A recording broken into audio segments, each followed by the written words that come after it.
Ignorance always makes you right. Sometimes people are intentionally obtuse. And we've all been guilty of this at points. So I'm not even trying to be judgmental here. It's just a thing that happens. But the thing is, when we choose to be ignorant, willfully ignorant, I'm not talking about you didn't know and now there's new information presented. I'm talking about you didn't know, there's new information presented, and you refuse to give that information space. When people choose to be intentionally ignorant, what they're really doing is protecting their worldview. They're protecting their belief system.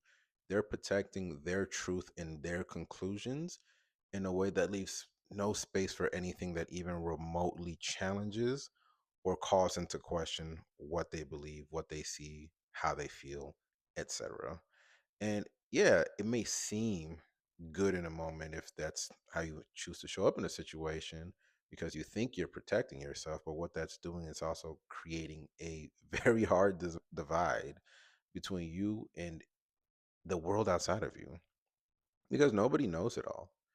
And learning happens in the moments you're wrong. It doesn't actually happen in the moments you're right because if you're right, then there was nothing for you to learn.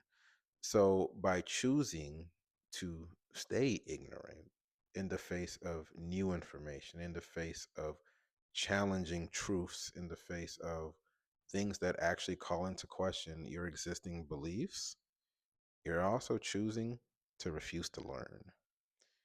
And I don't know about you, but that doesn't really sound all that good to me. So I don't recommend that. But anywho, my encouragement to you and what I'm saying, why I made this video is to be willing to be challenged. And this isn't the first video I've made where I've said this. So clearly, I believe this to my core. But it's important to be willing to be challenged and to show up with enough humility where when the world presents new information that does not necessarily make sense off rip, maybe doesn't feel good, or maybe just completely shatters what you held to be true before you got that information, find a way to take it into consideration. That doesn't mean it actually is your truth or aligns with your truth. It may just be a projection. But if you don't at least let it land and let it settle and process it to some degree, you'll never know. And you will always be right, even when you're really wrong. Just something to consider. I hope this video serves you well, and I hope you have a great rest of your day. Take care.